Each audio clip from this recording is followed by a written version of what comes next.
Hello दोस्तों, आज हम फिर आपके सामने यूपी टेट हिंदी की एक वीडियो लेकर फिर उपस्थित हुए हैं। जितना इससे पिछली वीडियो में पढ़ाया था हम उससे आगे कंटिन्यू करने जा रहे हैं। चलिए आरंभ करते हैं क्लास की। पोर्टफोलियो पोर्टफोलियो एक प्रकार की फाइल होती है जिसमें किसी बच्चे के एक निश्चित अवधि में किए गए कामों का संग्रह होता है। इसमें बच्चे की उपलब्धियों, प्रगति और कमियों को भी रखा जाता है। पोर्टफोलियो से बच्चे की महत्वपूर्ण जानकारियां मिलती हैं, जैसे पारिवारिक, शैक्षणिक, सह शैक्षणिक, सांस्कृतिक तथा सामाजिक जानकारी आदि।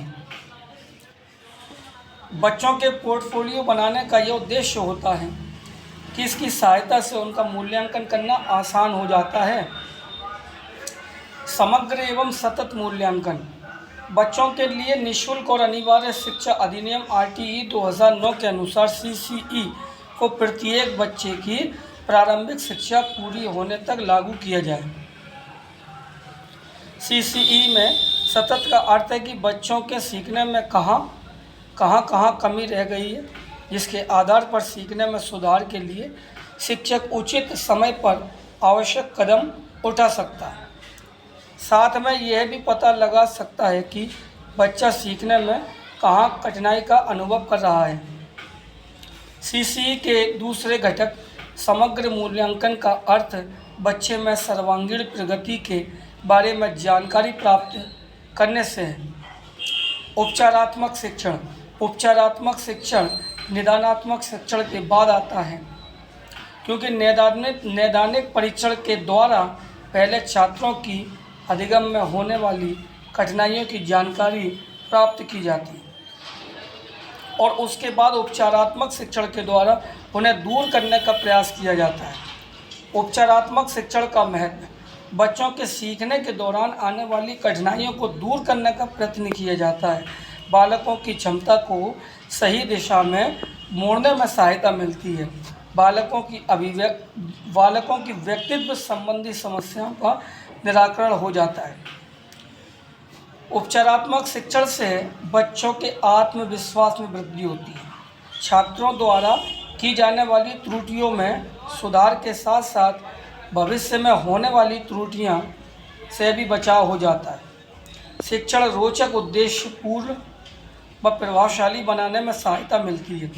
शिक्षण सहायक सामग्री छात्रों में अध्ययन के प्रति रुचि उत्पन्न करने व ज्ञान को स्थायी बनाने के लिए शिक्षक को शिक्षण कार्य के दौरान अनेक प्रकार के साधनों का प्रयोग करना पड़ता है।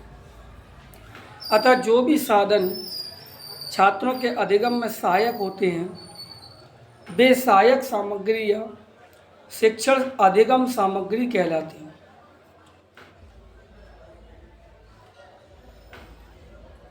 शिक्षण सहायक सामग्री के प्रकार। श्रव्य सहायक सामग्री इस प्रकार की सामग्री से बच्चे सुनकर ज्ञान को अर्जित करते हैं। इसके उदाहरण हैं रेडियो, टेप रिकॉर्डर, ग्रामोफोन, चलचित्र आदि। दृश्य सहायक सामग्री इस प्रकार की सामग्री से बच्चे देखकर ज्ञान को अर्जित करते हैं। इसके उदाहरण हैं श्यामपट्ट, बुलेटिन बोर्ड, फ्लैनेल बोर्ड, मानचित्र, ग्लोब,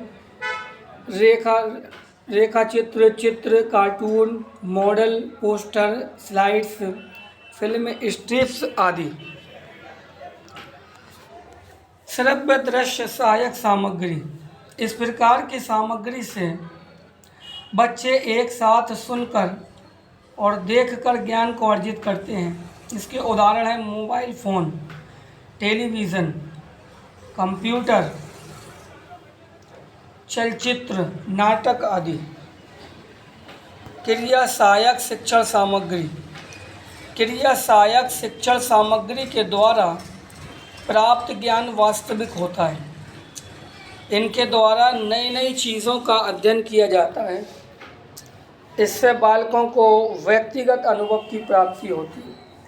इसके उदाहरण ऐतिहासिक स्थलों का भ्रमण करना, किसी उद्यान का भ्रमण करना, किसी संग्रहालय का भ्रमण करना।